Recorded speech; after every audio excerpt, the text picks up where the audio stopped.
say them I go envy me. The biggest show in the game, R&B Week. We just set it off with Johnny Gill yesterday, live from London. He had Janet Jackson right next to him. Tonight, we got a young lady who's one of the most talented young ladies in the R&B field. Good friend of mine, Sevyn Streeter.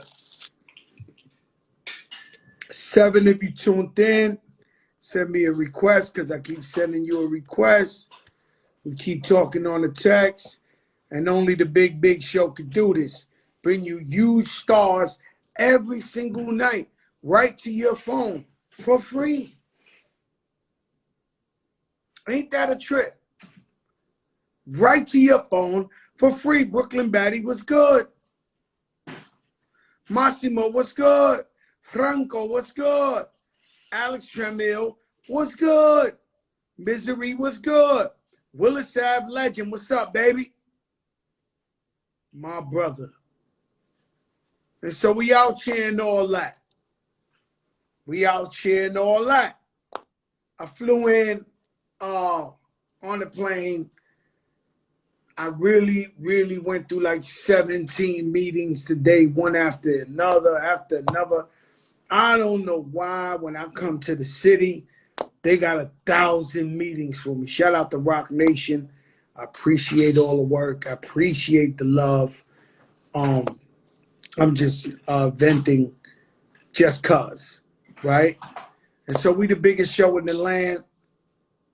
And you got to understand,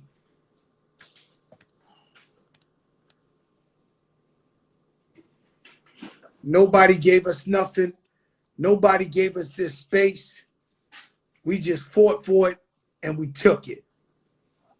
And so here we are, a year and close to 5 months, and we still the biggest in the game. And I try to bring you some exciting stuff, educational as well as motivation, as well as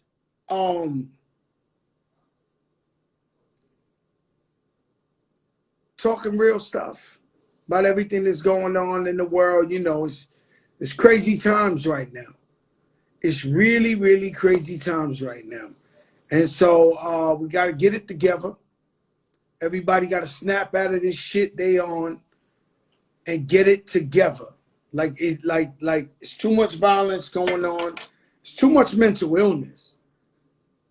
It's too much mental illness going on out there. And we got to pay attention to what's going on. There's states that's cutting back the voting regulations to make sure that black and brown people can't vote next time. Like, this is some real legendary shit going on. And so they can't win on the narrative. So now they're trying to stop you and prevent you from going to vote. But you don't care. The Kardashians' last episode. You thinking about that? You don't care about real shit that's affecting your life. About laws that's affecting your life. Crazy shit going on out there. And people are really wilding. And so we went in quarantine. People stood in the house. Now it's almost like people can't deal with being outside of the house. It's just unexplainable, bro. What's going on out here?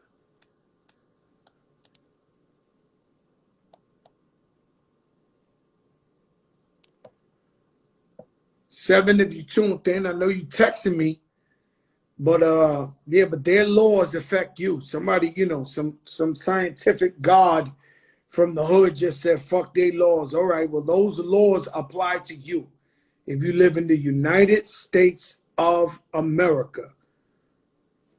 You can hallucinate all you want. Whatever you want to do, hallucinate as much as you want.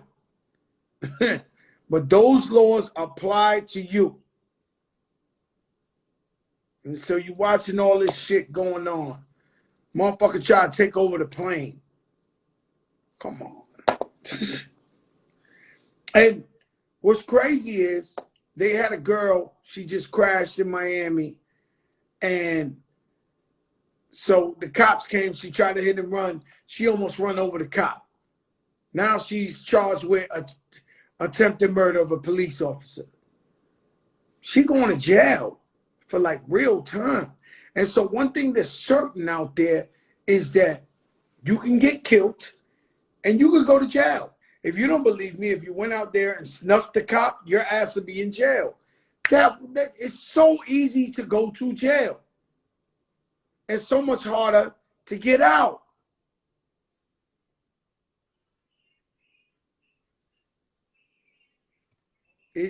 So, you know, it's almost like when we lose weight. Fucking go on a diet, kill yourself. The minute you eat, you gain all the shit back. And so it's like, yo, Sevyn, where you at, mama? Because we talking on the text. We got to get on here for the people. My sister just a little. She might be a little bugged out. Yeah, that blue magic, Gordo. You see what it is? And so, yeah. And so like, with the brothers down in Philly, they thought this wasn't America. This was their own country, and they made a complex with the move, and they blew that shit up. And so, whether you don't like these laws, you know what I mean? We are living in America. You know? So, you know, you got to play by the laws. Service is bad. I'm trying. Okay, let's keep trying. Let's keep trying. Let's try to make this happen.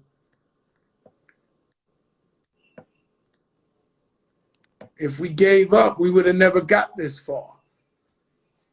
And this game of life is something else, man. This game of life is something else. I don't know. I can't get her. She's trying. I'm trying.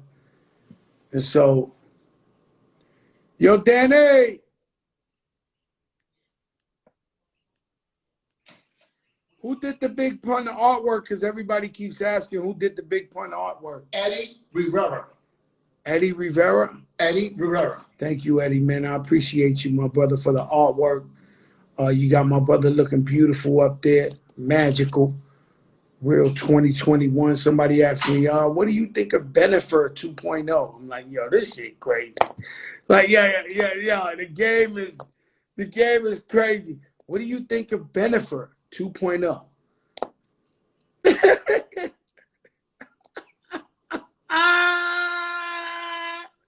Woo!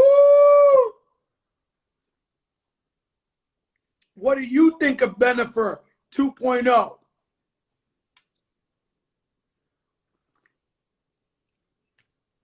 And I'll tell you, shout out to Eddie Rivera. Let me tell you something.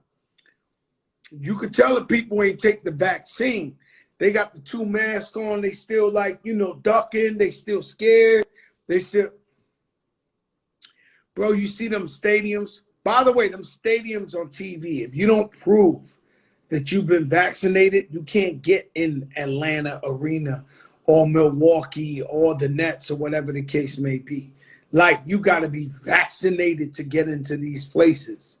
So be clear that, you know, and I don't get paid for vaccination. Shout out to Eric Adams.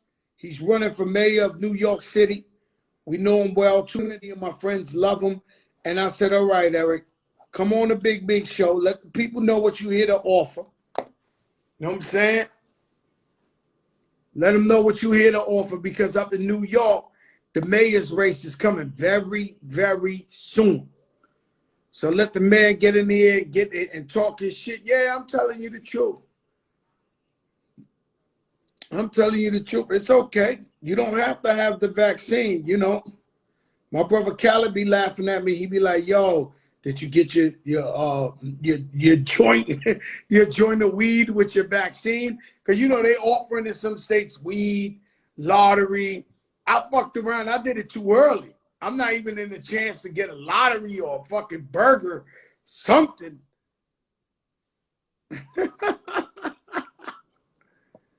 Yo, Sevyn is crazy. But that's my girl, though. I love Sevyn, man. I mean, like a little sister. She's good people, bro.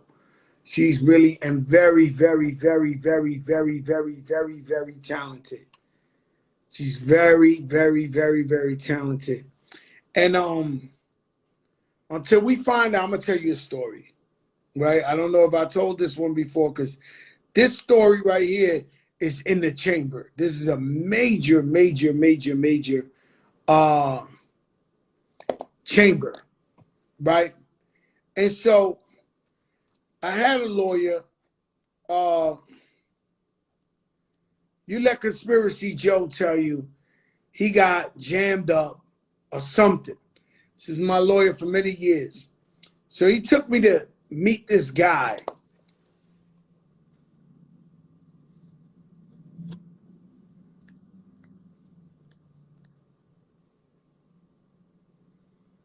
So he took me to meet this guy. I spoke to Sevyn like 3 times today. I don't know why we can't get on here. So he took me to meet this guy, Joe, this guy, you got to meet him. So I go over there, it's Park Avenue. Building skyscraper in New York. The most expensive block in New York City is Park Avenue. This guy got the building named after him. His name is Richard Dreyfuss.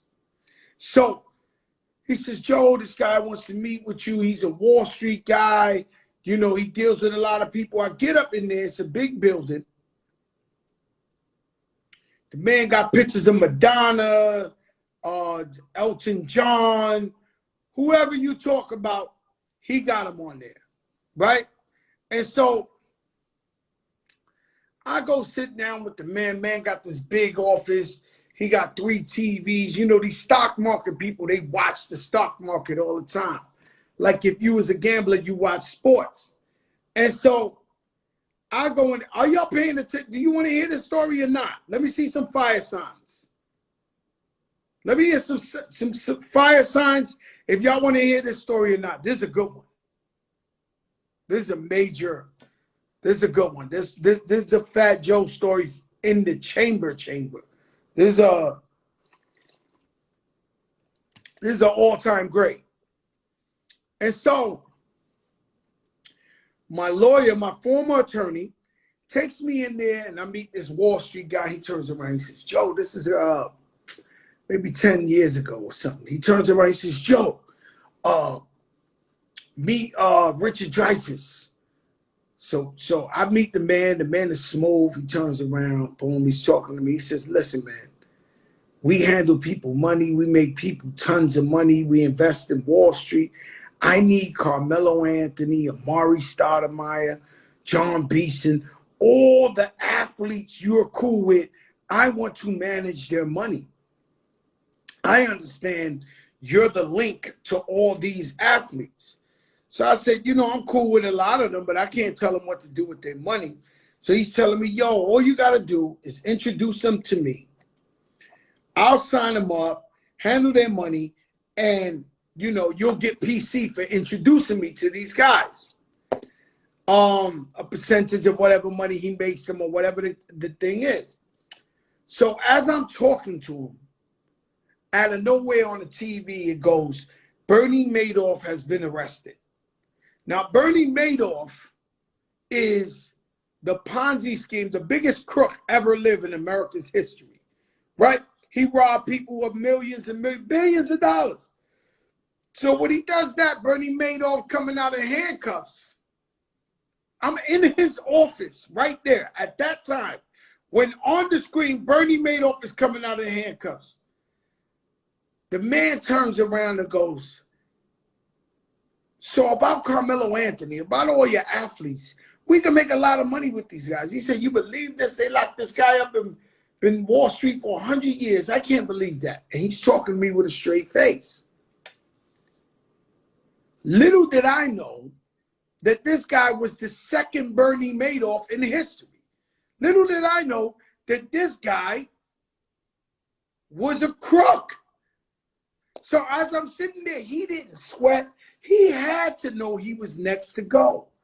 He had to know he was going to the feds like Bernie, like the shit, the gig's up. They figured out where the stash at. They figured out that he knows he's going to jail. At that moment, when he seen Bernie Madoff out, he knew oh shit, I'm next. Did he sweat? He kept his composure, turned around and was trying to gas me for more money. Right? So I said, all right, it sounds good. This, let me see what happened. This, that. A couple of months later, you can Google this shit. Everything I say is the truth. What I'm trying to tell you is everything I say is the truth. And so the man, Richard Dreyfuss, flew to Canada to meet a man, a big rich guy in Canada, Toronto, big. So he goes to have a meeting with the guy. He gasses the guy to give him a $25 million check in that meeting. I'm going to invest it, you know, my building in Park Avenue, my this. You know, nobody knew he was under investigation or nothing. The guy writes him a $25 million check. The guy's leaving his own office. Let's just say Mr. Johnson. Mr. Johnson is from Canada. Richard Dreyfuss flew up there, gassed him for $25 million. Mr. Johnson writes Dreyfuss a check. Johnson says, I got to go. I got a plane to catch, whatever the case may be. He's leaving his own office. Dreyfuss says, all right, I'll be behind you. I'm going to use the restroom. Dreyfuss comes out. He stays there for a little bit. Another gentleman comes inside the office. So now when the other man comes inside the office, Dreyfuss says, hey, how you doing, whatever his name is. He says, how you doing, Mr. Johnson? So Dreyfuss is lying to the other man after he got $25 million that he's the man who gave him the $25 million in his office. So he walks and goes to the main office and is trying to gas this guy for millions of dollars too. This guy's assuming that this guy's Johnson, but he's Richard Dreyfuss. I hope y'all getting this with me. And so he turns around. The secretary here, the secretary here's Dreyfuss acting as if he's Mr. Johnson. So she calls up Mr. Johnson, who she works for, and says, Mr. Johnson, the guy you met with earlier, he was like, yeah, Richard Dreyfuss. He said, I think he's impersonating you because a gentleman came to meet him. He's in your office with the gentleman, and the gentleman addressed him as Mr. Johnson. So the guy, Mr. Johnson, calls the feds in on him, and they grab Dreyfuss in the airport trying to come to New York with the $25 million check and some money he got from the other guy. Now,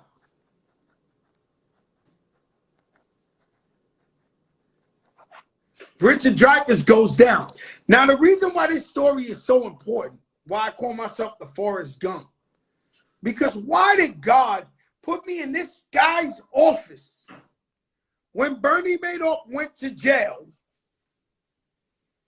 This guy knew he was going down. But why am I there?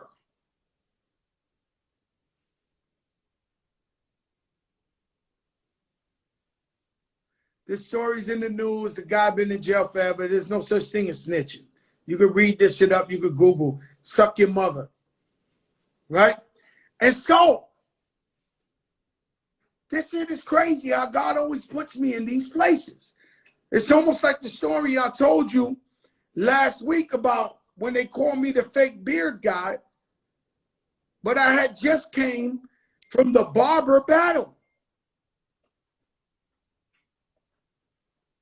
I came from the barber battle, from the best barbers in America, Patty, El Body Barber. I met the greatest barbers in the world, seen their work, and I made Rich the Barber duplicate their shit, and they called me fake. I have fake hair, fake beard. Now, you can't make this shit up. No, it's amazing. But, you know, Fat Joe, man, he the Forrest Gump of this shit, man. Let me tell you something.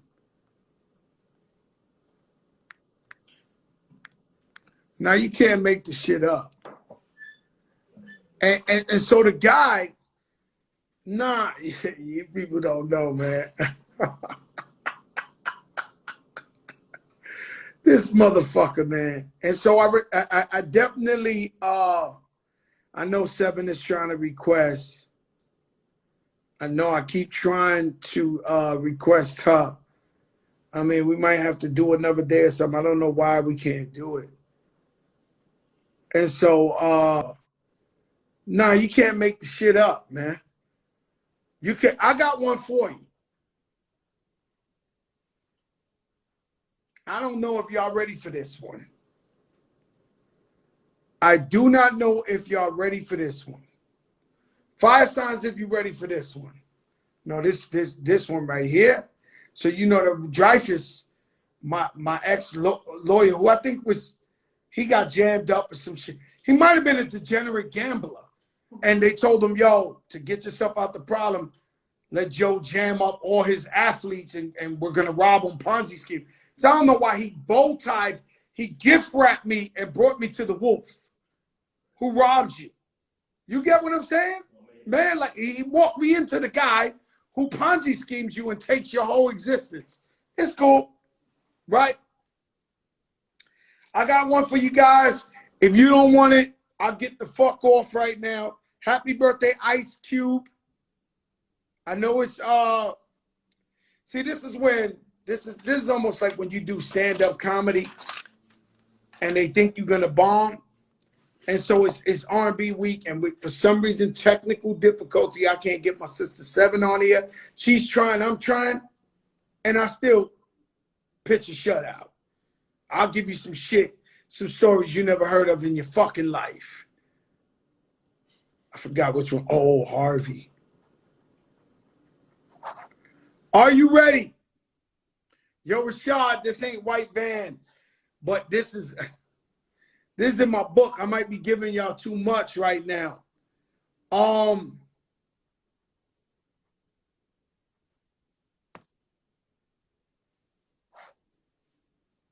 So I'm Rock Nation. I'm going to give you this talk, and then I'm out of here. White Van told yo, Rashad, you really want me to go to jail? You keep trying to make me tell you gangster shit. Pretty Lou, what's up, my brother?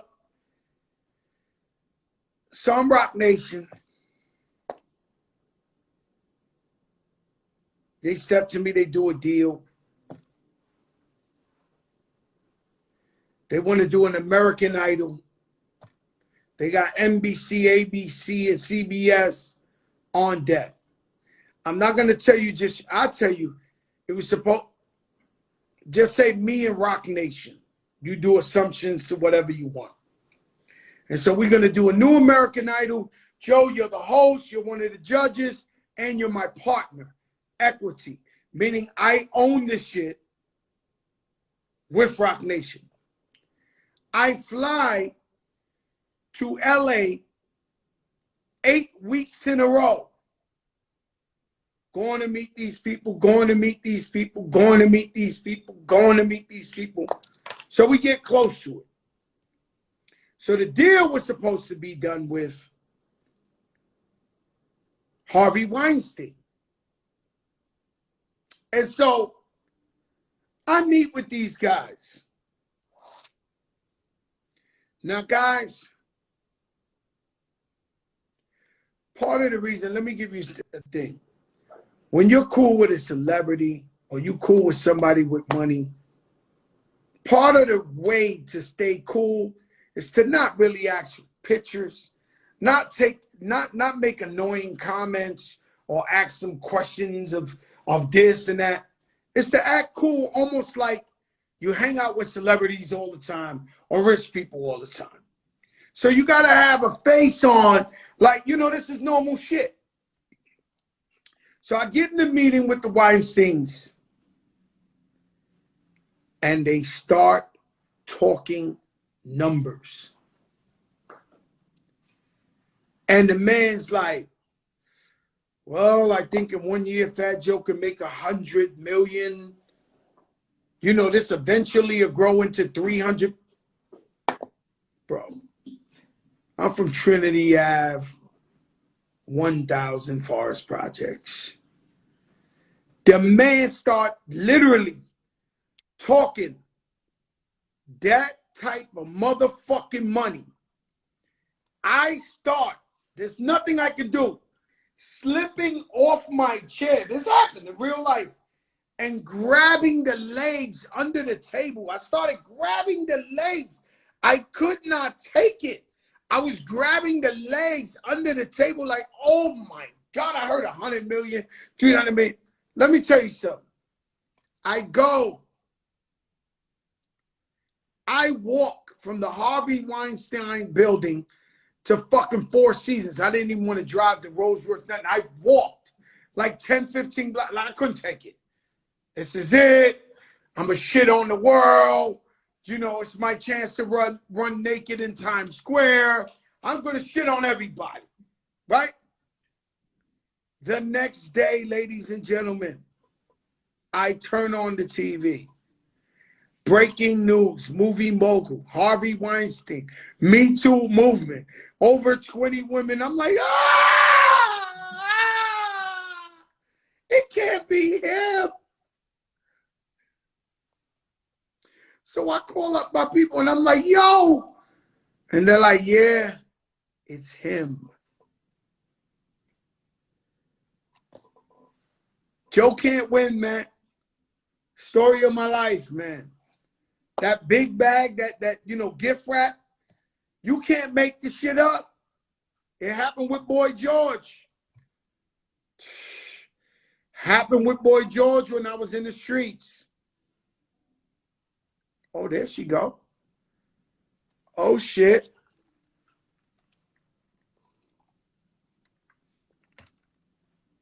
There she go. My God. Bro. Yo, Sevyn, what's up? You was late or your shit just wasn't working? No, my shit's still not working. I can't even see myself right now. It's like fucked up. I can see you perfectly fine. Listen, I'm like, I have to, you know, figure out my situation because the service is so fast. What's good, bro? Let me tell you something, Sev. You used to be a little girl. You're a woman now. A little bit, you know? Nah, you all grown up. And I've been watching you. You all grown up. Thank you. And where's your confidence at now? Because you went from being like young, cute to now you like on some real sexy shit. I mean, I'm just happy, truth be told. I'm really, really happy. I'm just in a space where I just like, I don't know. I'm in a good headspace. I don't know. I get up every morning. I meditate. I watch my sermons. I drink my.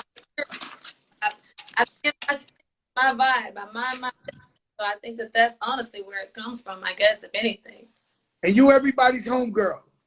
You know what? I like to have good girlfriends, and I like to have good guy friends. So I'll take that. I like good people. Because everybody talk highly of you. They never talk bad about you. And you cool with everybody, and you work with guys, and you always around guys. But we never hear no type of bullshit, no type of trash, Listen, no type of nothing. We're going to knock on some wood with that, you know, from your mouth to God's ears, you know. No, I'm telling you, I remember one night you was in the car with us, and I was playing you some Bobby Brown. And I was like, yo, Bobby was the man. Bobby was the king. And you was like, for real, they say that because you're younger than us. Yeah. But I was like, yo, Bobby was the man. Bobby was the king. Mm-hmm. And I love the one time I seen you do the Whitney Houston. You sang the Whitney Houston. What was Whitney Houston to you? And how many times you practiced doing that? Because that's the best I ever heard somebody sing Whitney Houston besides Whitney Houston's. Oh wow, thank you, man. I love Whitney Houston. I used to do a Whitney Houston show in like the mall in my hood, right, where I would sing all Whitney Houston. I will always love you, the greatest love of mine, like all of that. So I literally she's the voice. I watched The Bodyguard on the plane on the way to Miami the other day. Like I just love Whitney. It don't get no better. That's a level of Black female that we will honestly. We will never see that again. That's Whitney, you know? So she's everything to me. Everything. She was the ultimate. You know, some people just like rappers, like right now, the Lil Baby, he's spitting flames, Yes. right? So every now and then you get a rapper that's just going crazy, right? Mm-hmm. You also get singers that just go crazy.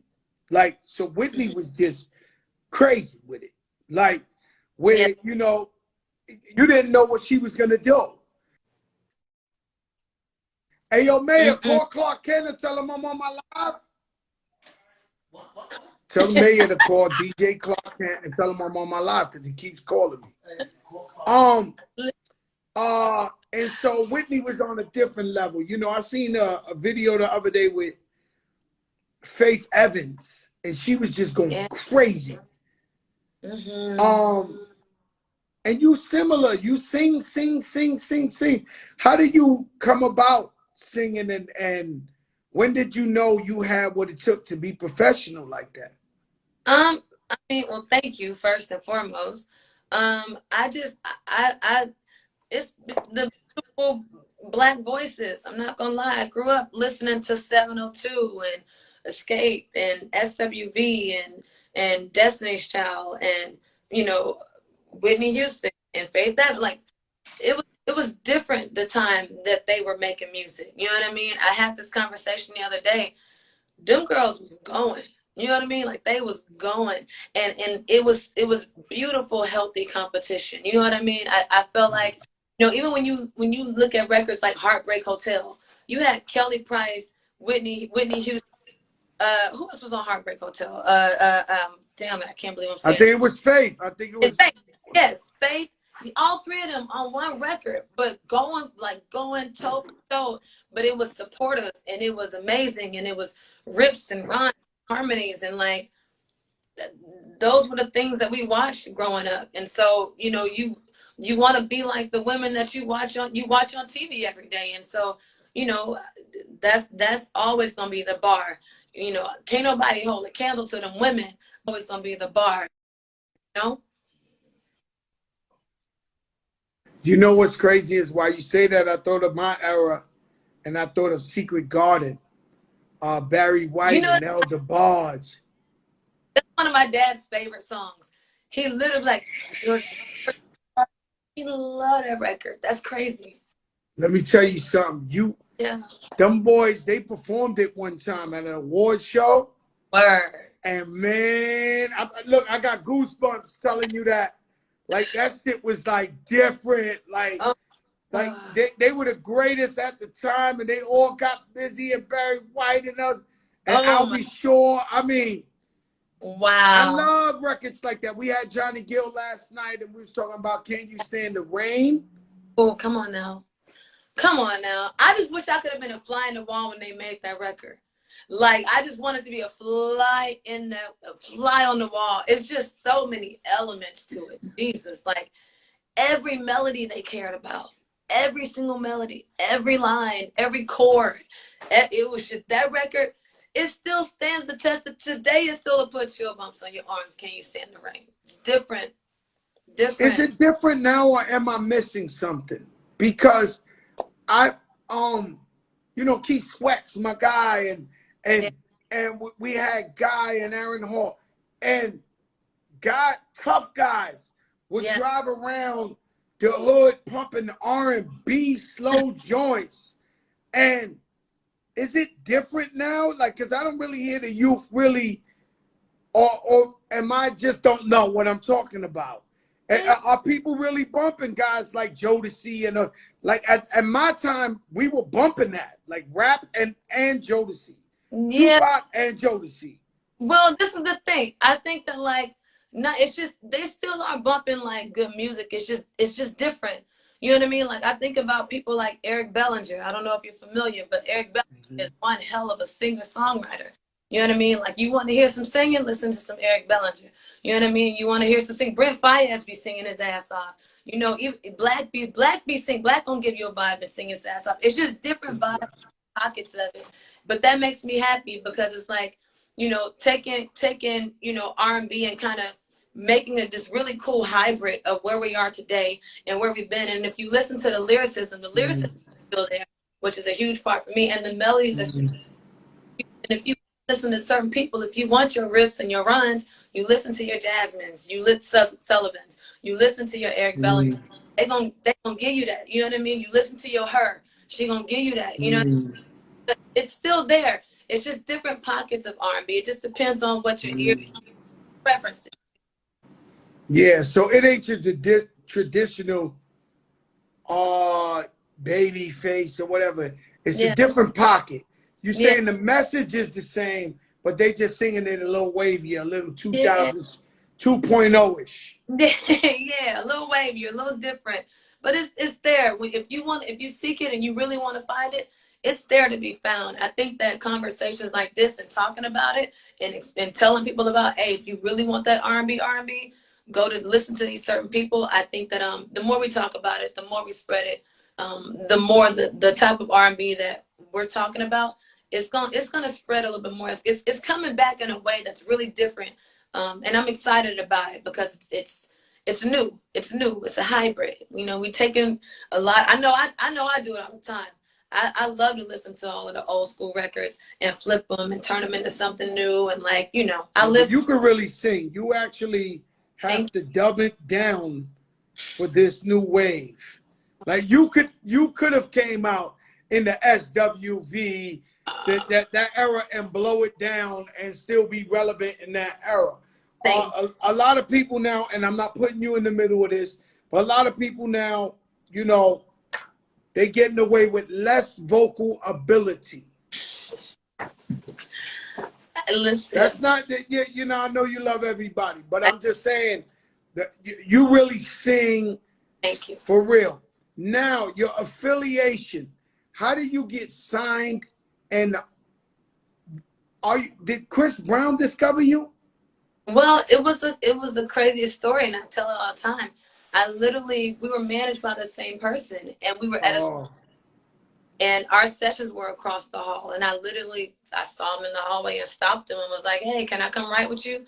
And he was just like, "Yeah." He was like, "Yeah, I'm gonna start in a little bit. I'm gonna come back and get you." And I was like, "All right, bet." So I waited in the lobby, and just like you said, he was a man of his word. He came back and said, "Hey, we about to start writing." And I didn't have any placements. I had never really written any songs, but I was like, "Shit, Chris Brown in the studio across the hall. Shit, I'm gonna try," you know. And it just worked out. Ended up writing a song with him that night that he ended up cutting on my group at the time. And from that point on, anytime I was near him, I would just ask to write, and he would always welcome me. And that turned into me writing 7 songs on Fame with him, 7 songs on Fortune with him, writing Fine China with him, Eric Bellinger, and Rockstar. So it just kind of turned over into it turned into that, and I ended up becoming his artist, and that was the whole thing. So it was just a really beautiful time and a great space. I learned so much I can't even express. You know, it's amazing because, you know, Chris Brown, to me, he's Yeah. in the R&B world, right? Because one time I got shot for this. I said Drake is the Michael Jackson of the time simply because every record Drake puts out goes #1. I meant it in the #1 hit way. But if there's anybody who's comparable to Absolutely. Michael Jackson, it's Chris Brown. Yeah. And his successes, he's young, but he's almost going on a 20-year run. It's been a really, really insane run. And I don't think he's planning on stopping anytime soon. He's not going to stop no time soon. Nobody's colder than that boy. Ain't nobody going to out-sing him, out-dance him. It just is what it is. So I just think I want, you know, he deserves his flowers on top of flowers on top of flowers, period. Period. Somebody I've been looking at and I've been a fan of is the brother Giveon. His tone is fucking insane. His tone is insane. Shout out Giveon. Yo, that tone is insane. I remember the first time I heard him on the Drake record, I thought it was a sample, my nigga. I really did. I'm like, and they were like, no, he really sounds like that. I'm like, okay, what is there like a box in your throat, my guy? Like his tone is insane. Yeah. You know, I sleep with I sleep to BET Soul. The videos. No, I gotta sleep with the TV on. Yeah. And so I sleep to BET Soul. And one night it was maybe 4 in the morning. That's how I know. I couldn't help it. I was sleeping, turning over. I got up. Yes. And I stared at the TV, and it was Givey on for the first time. I didn't hear him on Drake and nothing like that. And I said, oh my God, he's one of them. Yeah. Like, yeah, this is a big boy. Like, I knew from the first minute I heard the song, I looked at him, I said, oh, this is a big boy. Like, he's one of them guys on go. His style, but he's elite. Yeah. He's different. Yeah, it's a couple of them. Like him, Lucky Day. Like it's them tones are unmatched, but it just makes me happy because it's beautiful black music, beautiful black and brown music that's happening right now. And I'm here for every ounce of it. Like, let them boys get their shot. And what do you want, Sevyn, man? Because Sevyn, you've been doing this a while. Yeah. Nobody believes in themselves more than you. Yeah. Because you won't give up. You keep coming and coming and coming and coming. What type of dreams do you have? Like what do you envision you at your highest peak? What do you want? You know what? For me, I'm gonna be honest, and this has always been the place that I have to live in, because in the business that we're in, every day, you know, I say all the time, you know, I've taken a couple body shots, I've taken a couple uppercuts, I've taken a couple, you know what I mean? But every day, I just want to continue to love what I do. You know what I mean? I love music. I genuinely love writing songs. And, you know, even now, like I jumped into my acting bag. You know, I'm on Sacrifice on BET, and that's been so much fun to do. So shout out Paula Patton and BET. That's fun. I'm working on something with Anthony Anderson, a docuseries. So that's amazing. I just want to be creative in ways that I can be, and continue to write songs. And for me, I haven't put out a project in 3 years. You know what I mean? So my project, Drunken Words, Sober Thoughts, really is my baby. And I just want to continue to give my supporters the things that they love to receive from me. At the end of the day, that's a space I live in and I stay in, because if you look at all the other shit and get distracted by all the other shit, and I stay in that space and I stay in that head frame. So to answer your question, what are my dreams? I'm living my dreams. It don't get better. I get to wake up every day and sing and write songs and give them to people who actually enjoy singing them. It don't get no better than that, ever. It's incredible, but let me tell you something. It's called longevity, right? And some people, you wonder why they throw out one record and they become the biggest people in the world. And then some people who are a million times more talented go through this journey. And for me, it's easy for me to say 25 years later, right? But I think that allows your audience to grow with you and support you from day one. And then when you really, really blow to another level, they're like, yeah, that's my girl. Like, I've been telling y'all, she's the one. Man, because you know what it is, like, that's the part of the journey. That's the fun part. I love going to my shows and seeing fans that were there at the first shows and the early concerts and then looking up, and they're still there supporting, and they're still there tweeting me. And I know them when I see them. I know them when I see their Instagram names or Twitter.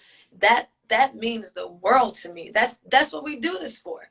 You know what I mean? We don't make music just to listen to it in our houses and keep it to ourselves.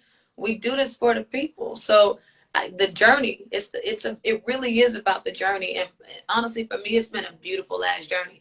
I wouldn't change not 1 ounce of my journey. Let me tell you something, this new song, this video with you in that red dress. Thank you. Man, they must have ran out of red dress material, huh?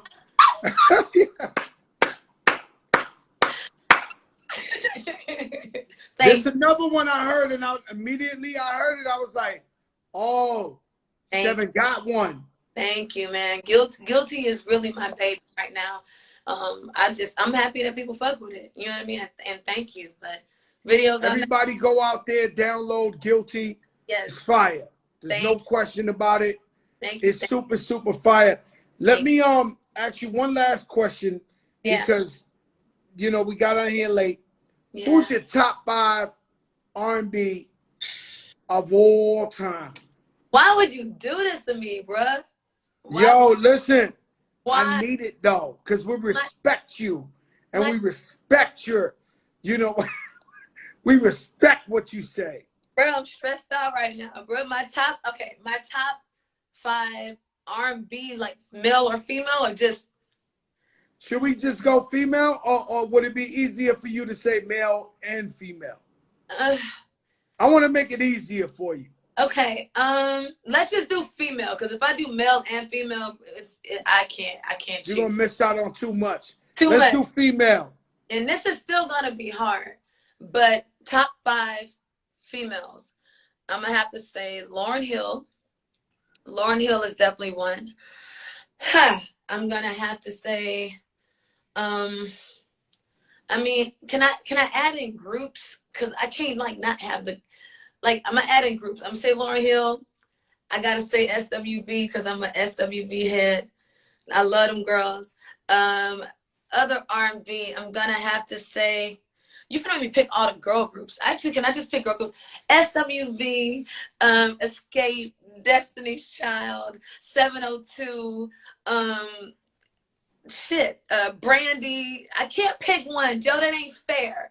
Like, you're supposed to pick 5. I mean, I can't pick just 5. Like, it's just so all. Mine change all the time. Let me tell you where I'm at right now with my 5. Right now, I got 4 right now. I immediately, you know, because I like to, you know, when I go to the studio, I don't like to hear the music. I like to hear it when I go in the studio and then start writing, right?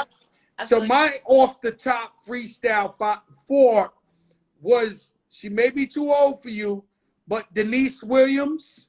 No, it's not too old for me. Patrice Rushen. Yeah. Whitney Houston.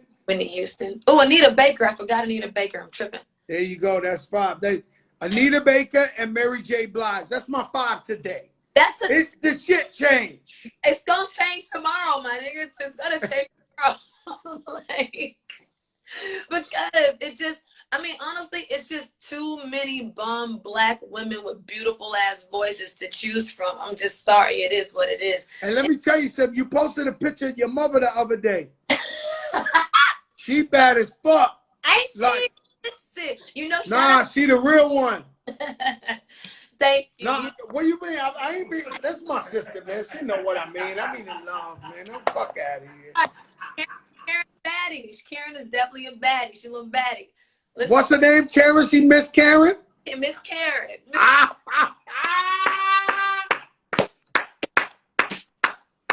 Woo! Karen is a bad. Hey. Tim knew what he was doing, okay? Tim absolutely knew. Shout out to my parents, by the way. They just renewed their vows. They celebrated 30 years. They renewed their vows this weekend. It was the most beautiful ceremony ever. We danced, we cried, we laughed. Did you sing? Did you sing at it? I sang, yeah. We sang at the reception. It was fun. We had a really incredible band, and they started playing before I do. And you know, I get up there and sing for my people. It was fun. You nervous, or you was just going? Nah. First of all, I had a couple cocktails in me, so I was really. Yeah. It was good. It was good. We had so much fun. So much fun. I just feel like artists, true creatives, when it's your family or your friends. Like I go to my friends' weddings, and it's always Fat Joe performing live for free. Like, what do you want me to do? Like, 9 times out of 10, they're rich already. Come on. I give them an envelope with some cash, but that's nothing to them. The best thing I could do, you getting married, your brother Fat Joe there. Right. Throw the What's Love on, lean back, let's go. Let's blow the fucking roof off, and I'm out. You already know. Listen, you know, if you come to one of my family functions, you absolutely performing. Absolutely. I go to yours, I'm performing at yours. You come and you performing at mine. It is what it is. Yo, that's sad, man, because when I do my birthday parties and I invite my friends, they already know. They know. Performing live, Mary J. Blige. Like, performing live, Mark Anthony. Like, this should be like the Grammys in that motherfucker, and they gotta go. Come on. But you had the best time. When it's like that and it's your people, it's the best time. Because it really turns into a celebration of hey, like, you my friend, but you fire, and like I admire what it is that you do. It really turns into that. It's a celebration with your friends. Like, I live for it. I live You for know, it. you know it's crazy, but one birthday, Kelly was at my birthday, right? Man, that boy grabbed that mic and he rocked for like 2 hours straight. Well, I can't. I mean, when you have a discography and then you at your brother's celebration, you already said what type of time it is. Got to come out. I never forget when the guy asked for the mic. Jesus. He was like, "Yo, get me the mic." Wow. And I told the DJ, "Load him up." Yo, it's crazy. Cause you go to my birthday, it's almost like a promoter who only paid you to walk through and sit down, but they throw your music on. It's like, yo, Mary J is sitting in the back like, damn, Joe, I ain't come here to sing. What? And then you be on your third song, and then you looking for the DJ to stop playing the next one, and they start playing the next one. You already get it. You can't look at them and tell them to stop. You got to keep it going. It is what it is. Man, it's crazy. Sis, I love you. Be safe. I hope to see you soon. I love you too. You stay God amazing. bless you. Amazing. I'm so proud of you. You keep rocking and stay an amazing person. You've always been amazing. Thank you so much, Sev. Thank you so much. Bye-bye. Bye. And you guys never know who I know. Okay? I'm tired of coming on here every night with the biggest in the game, the greatest in the game. And I wish I tell you, I don't try to put nobody on the spot, but I wish I would have forced Sevyn to sing some Whitney Houston, because I have never heard nobody sing Whitney Houston better than Sevyn. When I say nobody, I say nobody. Yo, Tone Sunshine, what's up, my brother? And so, you guys never know who I know. And I know everybody. It's simple as that. And every day, Jesse Keg, what's up? Every day I keep coming on here. Tomorrow night I got Neo. Why? Because I feel like it. It's R&B week. Thursday, Cool from Cool in the Gang. We get people on here that you ain't never seen in your life. But Sevyn is super duper talented. I look forward to her knocking some out the park. Her game, her longevity, it's happened like that for me. It wasn't until my 4th album that I really went platinum. I'm not an overnight success. And so the woman keeps throwing out great, great, great music. She bound to catch it. You got to check out her new single, Guilty. It's amazing. Listen, y'all. Let your darkest moments bring your most clarity. If you went through trouble, hard times, and your so-called friends and family turn their back on you and wasn't there for you, don't lie to yourself. They not with you. Keep it pushing. Trust God. Believe in God. God is the greatest. Through good times and bad times. Bad times, please, God, help me out. But remember in the good times as well. When things are going well and you're doing great, trust God, believe in God, pray to God. Peace, y'all. We the biggest in the game.